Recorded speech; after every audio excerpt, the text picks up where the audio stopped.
Assalomu alaykum aziz yurtdoshlar. Bugun men juda muhim mavzuni tushuntirib beraman. Chiroqqa yangi hisoblar, suvga yangi tariflar va pensiya oshirilishi masalasi.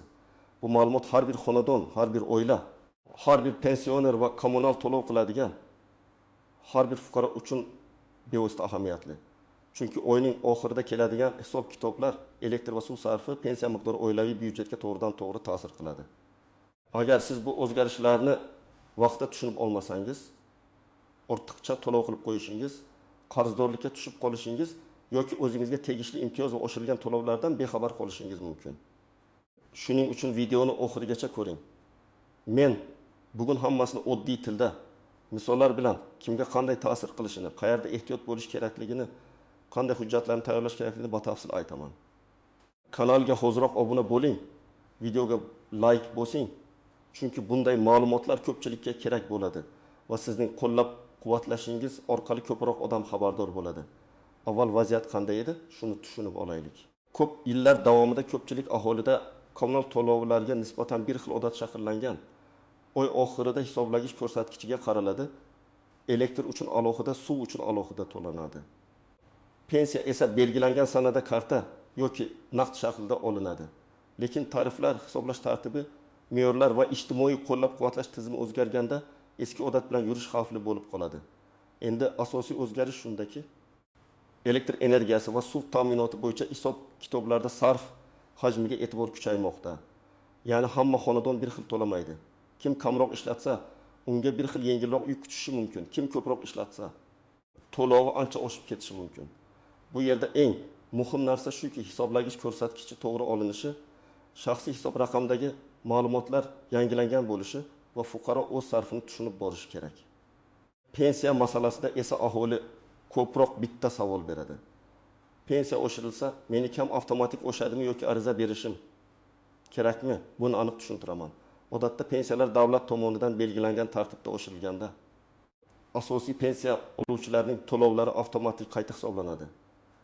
Lekin ayrim holatlarda fuqaroning ish staji, qo'shimcha hujjatlari, nogironlik guruhi, boquvchisini yo'qotganlik holati yoki oldin hisobga olinmagan ish davri bo'lsa, u holda pensiya jamg'armasiga murojaat qilish zarur bo'lishi mumkin. Endi elektr energiyasi, ya'ni chiroq masalasini batafsil ko'rib chiqamiz. Ko'pchilik xonadonda eng katta muammo shundaki, odamlar qancha kilovat ishlatayotganini aniq bilmaydi. Masalan, bir oyda Big Oydin kilovat ishlatyaptimi, 300 kilovatmi yoki 600 kilovatmi? Ko'p oilalar buni faqat to'lov kelganda biladi. Aslida esa elektr sarfini oldindan kuzatish kerak. Chunki tariflar sarf hajmiga bog'liq bo'lsa, har bir qo'shimcha kilovat oilaviy byudjetga ta'sir qiladi. Oddiy misol olaylik. Bir oilada muzlatkich, televizor, kir yuvish mashinasi, elektr choynak, konditsioner va suv isitki ishlatiladi. Agar bu oila yozda konditsionerni kuniga 8 soatdan yoqsa, elektr sarfi keskin oshadi. Avval ular oyga 200 ming so'm atrofida to'lagan bo'lsa, ko'proq sarf tufayli yangi hisoblashda to'lov 300 ming, 400 ming yoki undan ham ko'p chiqishi mumkin. Bu raqamlar xonadonning real sarfi, tarif darajasi va hisoblagich ko'rsatkichiga bog'liq. Kim xavotir olishi kerak? Birinchi navbatda elektr jihozlari ko'p bo'lgan xonadonlar. Masalan, hovlida yashaydigan, nasos ishlatadigan, elektr isitgichdan foydalanadigan, konditsioneri ko'p bo'lgan, issiq suvni elektr boylar orqali oladigan oilalar o'z sarfini jiddiy nazorat qilishi kerak. Chunki aynan shunday xonadonlarda elektr sarfi oddiy kvartiraga qaraganda bir necha barobar yuqori bo'ladi. Kim nisbatan xotirjam bo'lishi mumkin? Agar sizning xonadoningizda elektr faqat yoritish, muzlatkich, televizor va vaqti bilan kir yuvish mashinasi uchun ishlatilsa, sarf odatda juda katta bo'lmaydi. Lekin bu ham to'liq kafolat emas. Chunki eski muzlatkich, doim rozetkada turgan isitgich, nasos simlar yoki hisoblagichdagi xatolik ham sarfni oshirib ko'rsatishi mumkin. Men amaliyotda ko'p ko'rgan holat. Odam elektr to'lovi oshib ketgandan shikoyat qiladi. Keyin tekshirilsa, uyda eski sovutgich kecha-yu kunduz tinmasdan ishlayotgan bo'ladi. Yoki elektr, suv, isitgich doim yoqilgan holatda qolgan bo'ladi. Yana bir holat. Hovlida suv tortadigan nasos bo'lib, har safar ko'proq elektr yeyotgan bo'ladi. Shu sababli faqat tarifni ayblashdan oldin sarf manbalarini tekshirish kerak. Yana bir muhim nuqta. Hisoblagich ko'rsatkichini o'zingiz muntazam yozib boring. Masalan, Har oyning birinchi kuni ertalab hisoblagichdagi raqamni suratga oling. Keyingi oy yana suratga oling. Shunda real sarfni bilasiz. Agar tizimdagi hisob bilan sizdagi hisob farq qilsa, sizda dalil bo'ladi. Bu juda oddiy, lekin juda foydali odat. Endi suv tariflariga o'tamiz. Suv masalasi ham juda sezgir. Chunki ko'pchilik suvni elektrdan ko'ra kamroq nazorat qiladi. Krandan suv oqib tursa, unitaz bakidan o'z-o'zidan suv ketib tursa, hovlida sug'orish ko'p bo'lsa, odam buni darhol pulga aylantirib ko'rmaydi. Lekin tarif oshganda yoki hisoblash tartibi qat'iylashganda mayda o'qishlar ham katta to'lovga sabab bo'ladi. Avval ko'p joylarda aholi suv uchun me'yor asosida yoki hisoblagich bo'yicha to'lab kelgan. Hisoblagichi borlar real sarfga qarab to'laydi. Hisoblagichi yo'qlar esa belgilangan me'yor bo'yicha to'laydi. Yangi tariflar yoki yangi hisob-kitob tartibi kiritilganda eng katta farq aynan shunda ko'rinadi. Hisoblagichi bor xonadon qancha ishlatsa shuncha to'laydi. Hisoblagichsiz xonadonda esa odamlar soni ro'yxatdagi ma'lumotlar yoki belgilangan me'yor asosida to'lov chiqishi mumkin. Masalan, 4 kishilik oila bir oyda 10 kub metr suv ishlatsa, hisoblagich bo'yicha to'lov shu sarfga qarab chiqadi. Lekin hisoblagich bo'lmasa yoki ishlamayotgan bo'lsa, me'yor bo'yicha undan ko'proq hisoblanishi ehtimoli bor. Ayniqsa ro'yxatda yashovchilar soni ko'p ko'rsatilgan bo'lsa, to'lov ham ko'payadi. Shu sababli men har doim aytaman, suv hisoblagichi soz bo'lishi kerak, plombasi joyida bo'lishi kerak, ko'rsatkichlar vaqtida topshirilishi kerak. Suv tarifida yana bir masala bor. Sovuq suv va oqova suv, ya'ni kanalizatsiya xizmati alohida hisoblanishi mumkin. Ba'zi odamlar faqat ichimlik suvi uchun to'layapman deb o'ylaydi. Lekin kvitansiyada oqova suv xizmati ham bo'ladi. Agar yangi tariflarda ikkalasi ham o'zgarsa, umumiy to'lov sezilarli oshadi. Shuning uchun kvitansiyani faqat yakuniy summaga qarab emas, qatorma-qator tekshirish kerak. Suv sarfi qancha, tarif qancha, oqova suv qancha, qarzdorlik bormi, penya bormi? Real misol keltiraman. Bir xonadonda oyga odatda 8 kub metr suv ishlatiladi. Bir oyda to'lov birdan oshib ketadi va sarf 25 kub metr ko'rsatiladi. Oila tarif oshdi deb o'ylaydi. Aslida esa unitaz bakida doimiy sizib chiqish bo'lgan. Odam ko'z bilan sezmaydi. Lekin bir oyda o'nlab kub metr suv ketishi mumkin. Yana bir misol, hovlida jo'mrak to'liq yopilmaydi. Kechasi tomchilab turadi. Tomchi kichkina tuyuladi, lekin bir oy davomida katta sarfga aylanadi. Shu sababli suvda ham birinchi ish uy ichidagi texnik holatni tekshirishdir. Endi pensionerlar uchun eng muhim masalaga kelamiz, pensiya oshirilishi. Pensiya oshirilishi ko'pchilik uchun nafaqat qo'shimcha pul, balki kundalik hayotdagi dori-darmon, oziq-ovqat, kommunal to'lov va transport xarajatlarini qoplash imkoniyatidir. Shuning uchun bu mavzuda aniq tushuncha bo'lishi kerak. Pensiya oshirilganda odatda davlat tomonidan belgilangan foiz yoki miqdor asosida pensiyalar qayta hisoblanadi. Masalan, agar pensiyalar ma'lum foizga oshirilsa, amaldagi pensiya summasi shu tartib bo'yicha yangilanadi.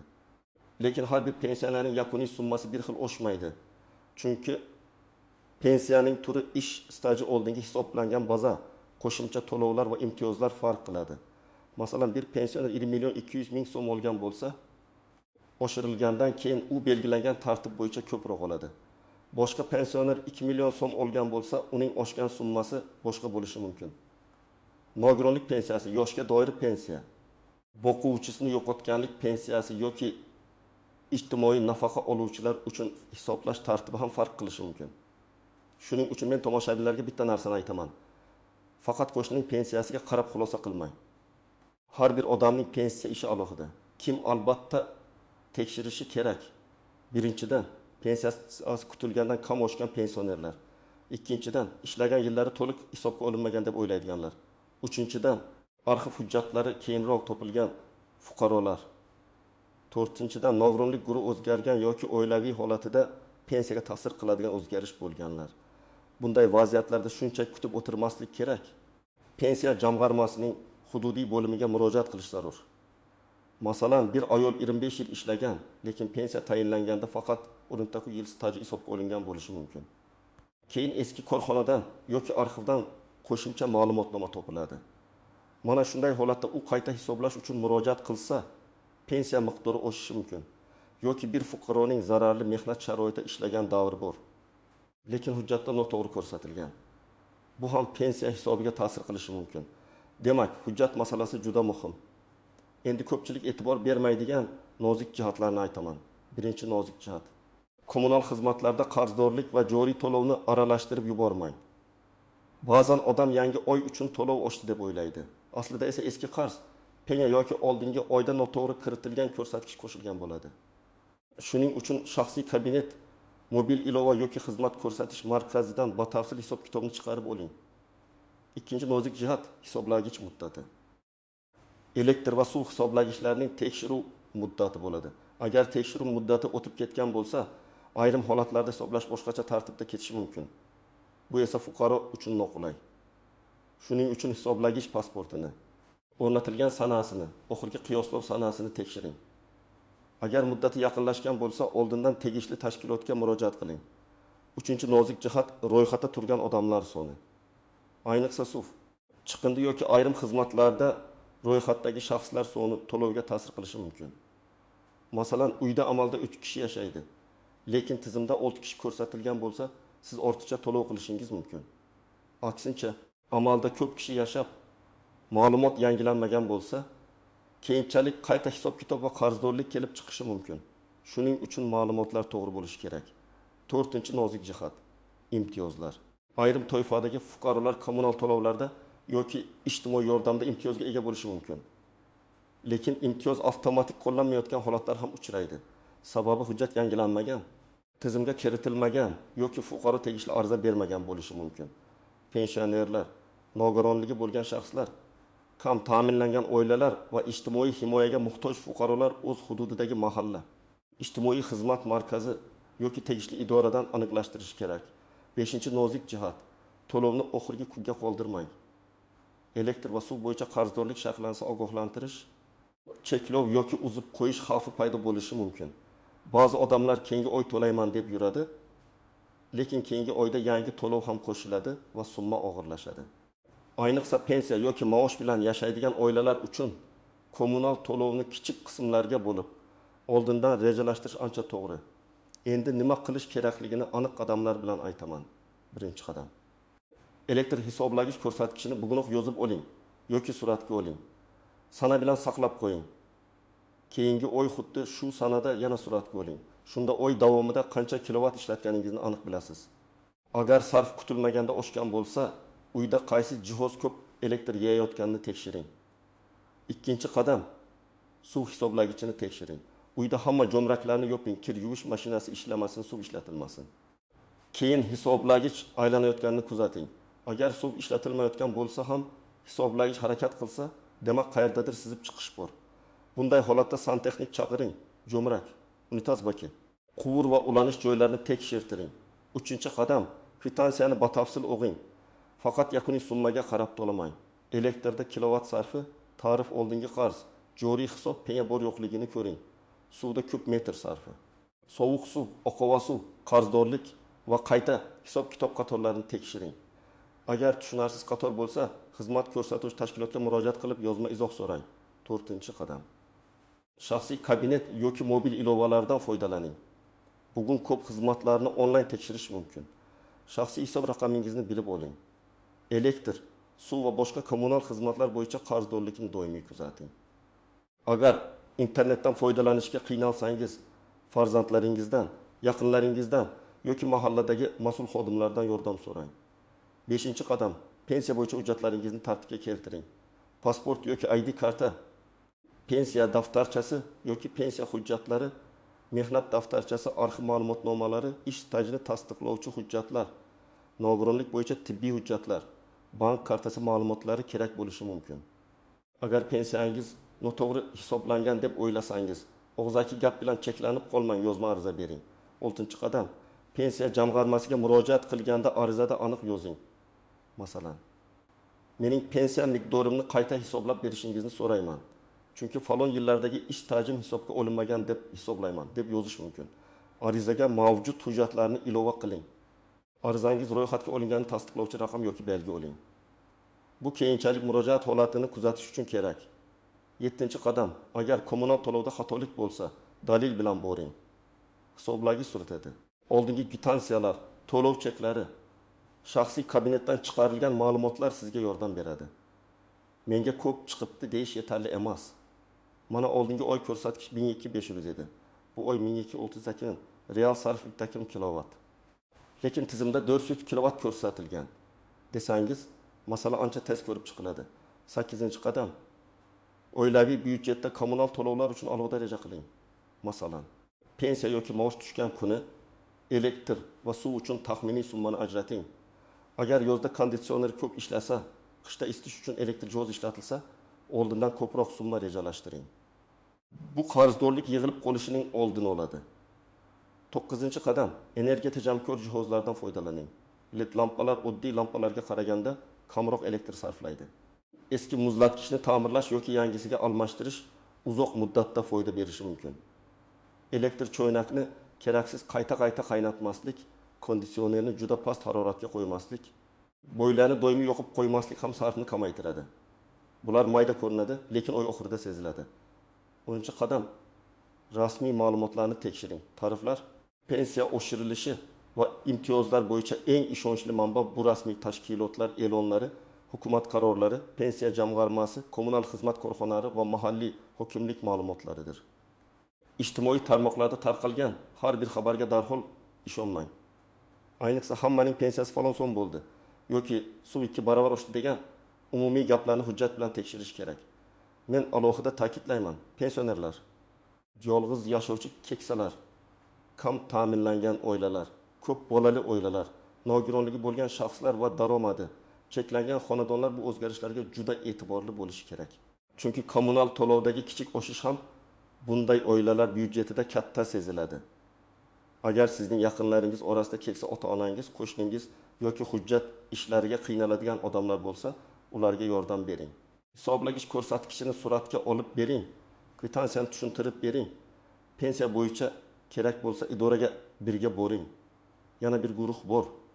Ijarada yashovchilar. Ijarachilar ko'pincha kommunal hisob egasi emas, lekin to'lovni ular qiladi. Bunday holatda uy egasi bilan oldindan kelishib olish kerak. Hisoblagich ko'rsatkichlari qachon olinadi? Qarzdorlik kimga tegishli? Eski qarz bormi? Suv va elektr bo'yicha shaxsiy hisob raqamlar qanday? Aks holda keyin kelishmovchilik chiqadi. Ijaraga kirayotgan odam uyga kirgan kundagi elektr va suv ko'rsatkichini suratga olib qo'yish kerak. Hovlida yashovchilar ham alohida e'tiborli bo'lsin. Chunki hovlida suv sarfi ko'proq bo'lishi mumkin. Daraxt sug'orish, tomorqa, avtomobil yuvish, hovli tozalash, nasos ishlatish. Elektrda esa nasos, payvandlash apparati, elektr isitgich, qo'shimcha muzlatgichlar bo'lishi mumkin. Bularning hammasi hisobga ta'sir qiladi. Agar nazorat bo'lmasa, to'lov birdan oshib ketadi. Xulosa qilib aytaman, chiroqqa yangi hisoblar, suvga yangi tariflar va pensiya oshirishi oddiy xabar emas. Bu har bir oilaning daromadi va xarajatiga ta'sir qiladigan masala. Elektrda asosiy e'tibor sarf hajmi va hisoblagich ko'rsatkichida bo'lishi kerak.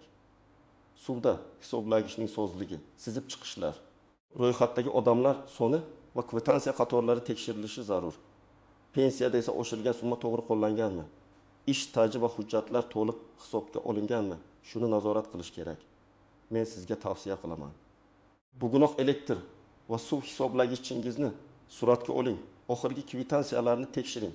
Pensiya oladigan yaqinlaringiz bo'lsa, ularning to'lov summasini rasmiy ma'lumotlar bilan solishtiring. Agar xatolik ko'rsangiz, kutib o'tirmang. Yozma murojaat qiling. Dalil bilan murojaat qilsangiz, masalani hal qilish imkoniyati ancha yuqori bo'ladi. Sizning hududingizda elektr yoki suv to'lovi oshdimi? Pensiya miqdorida o'zgarish sezildimi? Kvitansiyada tushunarsiz hisoblar bormi? Izohlarda yozib qoldiring. Men odamlar eng ko'p duch kelayotgan holatlarni ko'rib, keyingi videolarda alohida tushuntirib beraman. Videoga like bosing, kanalga obuna bo'ling va bu ma'lumotni yaqinlaringizga ham yuboring. Chunki buni bilish bugun har bir xonadon uchun juda muhim.